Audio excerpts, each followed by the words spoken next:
Halo guys, Halo ketemu guys. lagi bersama kami di Ngotek Ngobrol Bareng Forest Tech.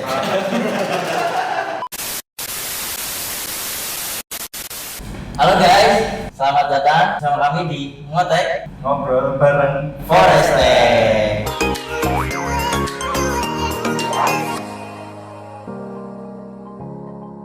Sebelumnya nih, ada baiknya kita perkenalan diri dulu Mas Danes. Ya, jadi perkenalkan, nama saya Gabriel Danes Watawakaria. Saya mahasiswa aktif General Forest 2019, Teknologi Hasil Hutan 2021. Mantap. Oke, sekarang kenalkan, nama saya Rafli Nurang Badani. Teman-teman saya biasa manggil Rama. Saya juga sama, General Forest 2019, Teknologi Hasil Hutan 2021. Oke, mungkin Mas Danes langsung saja ya. Kita mempersilahkan untuk guestar kita memperkenalkan diri. Ya, monggo. Mungkin langsung ini bisa. Oh, enggak dikenalkan. Oke, selamat sore adik-adik. Gimana nih nyapanya nih? Bebas. Biasanya salam Forestek gimana? Masih belum dibuat Bu. Harus dibikin nih berarti ya. Ya, selamat sore adik-adik mahasiswa, terutama adik-adik mahasiswa Forestek. Semoga mengikuti acara kali ini ya. Jadi perkenalkan, nama saya Rini Pujiarti. Mungkin sudah kenal dengan nama Bu Rini gitu ya. Kebetulan sekarang saya diminta sebagai Ketua Departemen Teknologi Hasil Hutan di Fakultas Kehutanan UGM. Ya, kalau bidang spesialisasi saya memang di konversi kimia biomaterial, terutama di hasil hutan non kayunya. Gitu. Oke, Ibu Rini Pujiarti ini kan sekarang menjabat di Kepala Departemen Teknologi. Ketua. Oh, ketua. Ya, ketua Ya. Departemen Teknologi Sultan. Benar Ibu? Iya, iya, Nah, betul. Sebelum kita lebih dalam lagi nih Bu, saya mau nanya dulu, apa sih teknologi hasil hutan itu Bu? Teknologi hasil hutan, mungkin satu persatu ya. Teknologi apa sih? Terkait dengan inovasi pengolahan gitu ya, kemudian hasil hutan yang terkait dengan kehutanan. Jadi di sini teknologi hasil hutan maksudnya kita mengolah hasil hutan baik kayu maupun non kayu gitu ya, dengan teknologi yang tentu saja nanti ditujukan untuk kelestarian hutan gitu. Jadi nggak asal ngolah gitu, makanya ada pelajaran tentang teknologi pengolahannya seperti apa. Itu baik kayu maupun non kayunya untuk hutan yang lestari tentunya gitu ya. Seperti itu guys. Ya. Bilang kita bisa tahu itu. Ya, jadi salah loh kalau ada yang bilang wah teknologi itu merusak hutan. Sebenarnya Wah. kita iya, ada kan? Ya, seringkali kan wah ini hutan ditanam dan ditebang oleh orang teknologi gitu kan. Tetapi sebenarnya kita hutan itu diciptakan untuk apa sih? Untuk kemakmuran manusia gitu ya, ditebang dengan metode-metode teknologi hutan yang benar, hutan itu akan lestari gitu ya. Seperti itu guys. Ya. Makanya jangan salah persepsi dulu. Orang kayak gitu Bu. Ya kadang yang merusak hutan siapa sih? Teknologi gitu ya. Padahal kan enggak gitu ya. Ya. Oke, kalau sejarah terbentuknya THH. Oke. Jadi kehutanan atau teknologi hasil hutan ini ya dulu sebenarnya terbentuk sejak adanya Fakultas Kehutanan. Tanggal lahir Fakultas Kehutanan tahu kapan? Tahunnya aja. Ini saya di kertas nih. 1960-an Bu ya? Ya, ini ulang tahun keberapa nih kita kehutanan? 62. Kita ulang tahun ke 59, berarti 59. Nah, harus tahu nih. Kelebihan. Kita ulang tahun ke 59, berarti kehutanan itu lahir sejak tahun 1963. Nah, teknologi hasil hutan sudah ada sejak kehutanan itu ada gitu, tetapi dulu masih hanya ada satu gitu ya. Waktu itu lebih ke sifat dasar kayu. Jadi untuk yang bidang lain belum begitu luas. Nah, kemudian berkembang dengan adanya bantuan dari dalam maupun luar negeri. Kemudian kita berkembang, ada lab pengolahan di Fakultas Kehutanan, terutama di teknologi hasil hutan tahun 1977 itu sudah ada 3 lab baru gitu ya. Ada lab sifat dasar seksi dulu namanya, seksi sifat dasar kayu gitu, seksi gitu ya. Jadi menarik gitu ya, TH itu gitu ya. biar menarik gitu sama seksi gitu ya. Kemudian ada seksi pengeringan dan pengawetan kayu. Kemudian ada satu lagi itu seksi pengolahan hasil hutan. Ya, kemudian berkembang lagi kita dapat lab Kelepengan tahun mulai 1995 lab kita berkembang. Jadi saya pada saat masuk 1997 gitu lab kita sudah ada 6 lab. Ya, jadi amal lebih berkembang terus sesuai dengan kemajuan dan kebutuhan kehutanan gitu ya, terutama pengolahan hasil hutannya. Nah, pada saat saya masuk 1997 itu sebenarnya sejak 1995 itu ada 6 lab. Saat ini saya lihat adik-adik itu ada yang taunya lab yang dulu itu, yang 1995 itu. Jadi ada 6 lab, waktu itu lab hasil tenun kayu, lab energi, lab kimia dan kayu, kemudian lab sifat dasar kayu, lab pengeringan pengawatan kayu, dan lab penggergian dan papan majemuk gitu. Nah, kadang-kadang suka salah gitu karena kemudian berkembang lagi ada restrukturisasi lab itu tahun 2016. Nah, di 2016 ini kita ada lab, ada 5 lab. Dibagi menjadi dua lab dasar dan 3 lab keilmuan. Bedanya apa ini 2 lab ini, tahu nggak? Apa ini? Ya, jadi kenapa direstrukturisasi? Karena saat itu ada keputusan rektor yang meminta ada minimal anggota dalam labnya gitu ya. Nah, akhirnya kita restrukturisasi, tetapkan akhirnya ada 5 lab di situ. Lab dasar itu ada 2, lab sifat dasar kayu dan lab pengolahan hasil hutan.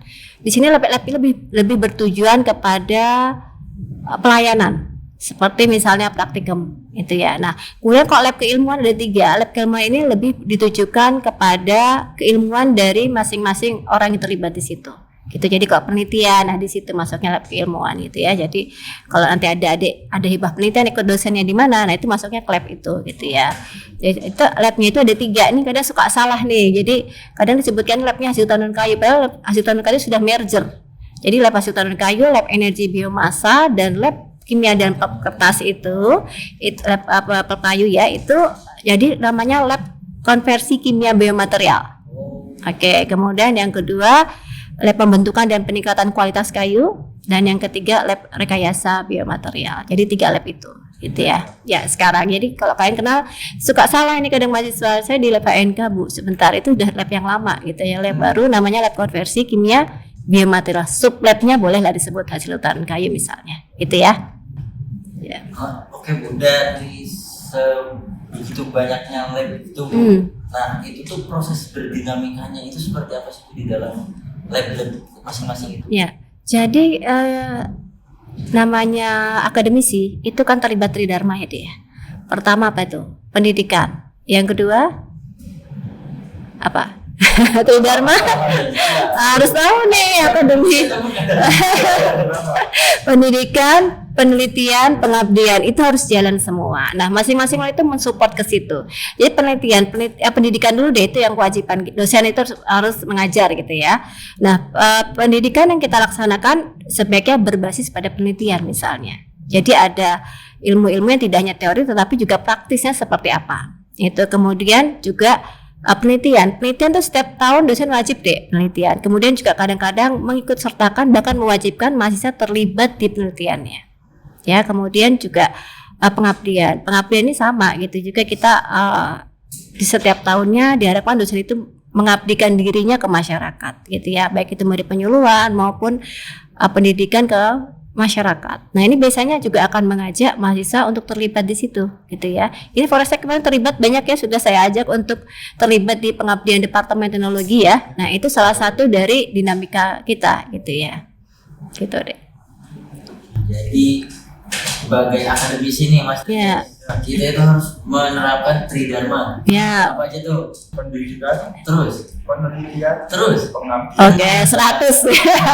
Jangan lupa. Jadi jangan cuma belajar aja, kan juga harus tadi ada penelitiannya, harus ada pengabdiannya juga gitu ya. Jangan lupa belajar aja sampai lupa ke pengabdiannya misalnya ya. Oke, kita lanjut Bu. Ibu Rini sering berarti bertemu banyak sekali mahasiswa dan mahasiswi ya? Ya, sampai suka lupa misalnya mana. Tahu wajahnya, lupa namanya. Ada tips-tips nggak Iya. buat mahasiswa atau mahasiswi THH dalam menjalani proses perkuliahan? Oke. Tips sebenarnya tergantung dari masing-masing orang gitu ya. Kadang-kadang passion orang itu beda-beda. Ya, tapi harapan saya mahasiswa itu harus berani mencoba sesuatu, gitu ya. Kadang-kadang gini nih, saya cerita nih, mahasiswa itu mengambil mata kuliah, apalagi yang pilihan, gitu ya. Yang diambil pilihan-pilihan yang pertama apa gampang, nilainya mudah. Ketawa, itu nggak boleh sebenarnya. Nah, sebaiknya mahasiswa itu ya mengambil mata kuliah sesuai kompetensinya apa. Jadi dibutuhkan, karena harapannya ke depan itu mampu nanti bersaing di dunia kerja, gitu ya. Kalau hanya ngambil yang mudah-mudah, yang penting dapat saya ngambil kuliah SKS 144 tercapai, gitu ya. Itu nanti ke depannya kurang tap di lapangan, itu kurang di pada saat terjun ke masyarakat, pada di dunia kerja mungkin akan kurang pemahaman ya. Biasanya kan hanya mengambil karena gampangnya, mudahnya, gitu ya. Kemungkinan ilmunya yang didapat juga nggak banyak, gitu ya, nggak serius juga, gitu. Jadi harapannya adik-adik jangan cari gampangnya aja pertama, kemudian juga niat belajarnya, gitu ya. Kemudian tadi juga bisa menjaga komunikasi yang baik antara mahasiswa, antara dosen dengan mahasiswanya juga, dengan dosen pembimbingnya, gitu, dan juga dengan masyarakat, gitu ya. Itu kalau sudah bisa seperti itu top deh nanti. Itu teman-teman, jangan cuma cari yang gampang. Nah itu Coba. kalau cari yang gampang mata kuliah TH nggak ada yang ngambil nanti. Padahal menarik loh mata kuliah TH itu, gitu ya. Guys, itu menarik, tidak ada yang susah maksudnya. Makanya menarik. Susah dikit nggak apa-apa. Tapi ilmunya dapat, gitu ya. Nah, Bu, setelah Ibu mengikuti dinamika dalam di dunia teknologi keseluruhan Ibu, kesan dan pesannya selama Ibu berada di Departemen Teknologi Keseluruhan itu apa sih? Oke, jadi yang saya rasakan, gitu ya, keakrabannya di situ. Jadi saya merasakan bahwa kalau di lingkungan dalamnya TH, gitu ya, di teknologi keseluruhan sendiri, antar satu individu dengan individu sangat-sangat akrab, kepeduliannya cukup tinggi, gitu. Nah, saya juga harapkan adik-adik mahasiswa pun akan seperti itu, guyup, gitu ya, yang TH, gitu. Karena memang saya dibandingkan, bukan membanding-bandingkan, karena ojo dibanding-banding kayak gitu ya. ono lagu gitu ya. Ojo dibanding-banding, tapi kalau saya memang mahasiswa TH itu paling keren deh. Kerennya gimana? Rukun, gitu ya. Sampai mahasiswanya rukun, kan menular dari dosennya tadi, gitu ya. Iya, jadi kalau bisa itu tetap dipertahankan, korsanya dipertahankan, gitu ya. Guys, jadi kita itu mahasiswa TH itu sangat amat rukun ya Mas Danes ya. Betul sekali, terbukti valid. Iya, ini Forestek juga bagus-bagus ini apa kegiatannya, sampai banyak banget, pusing saya. Kok tiap hari ada kegiatan, gitu ya. Oke, Ibu. Jadi di sini kami membuka beberapa pertanyaan yang ditanyakan oleh netizen. Oh, bukan hater ya. Oke, ya. Sebentar Ibu, saya akan terlebih dahulu pertanyaannya. Mana ya?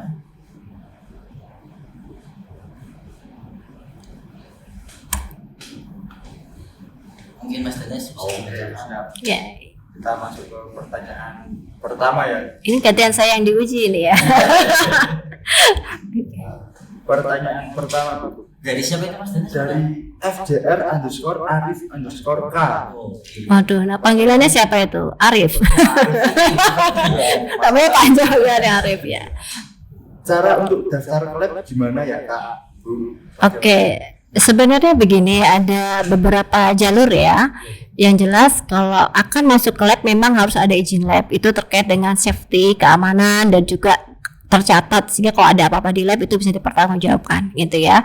Cara masuknya gimana ya? Mendaftar ke Departemen Teknologi Keseluruhan, gitu ya, ke sekretariat, ke Mbak Tias, itu bisa daftar, kemudian nanti akan disetujui atau tidaknya dari situ, gitu ya. Itu nggak harus skripsi kok. Jadi misalnya masih yang penelitian, baik itu penelitian individu maupun penelitian yang membantu dosennya, misalnya terlibat di proyek dosennya, ataupun yang penelitian skripsi, gitu ya, itu mendaftar aja di departemen, itu ada formnya, tinggal ngisi di situ.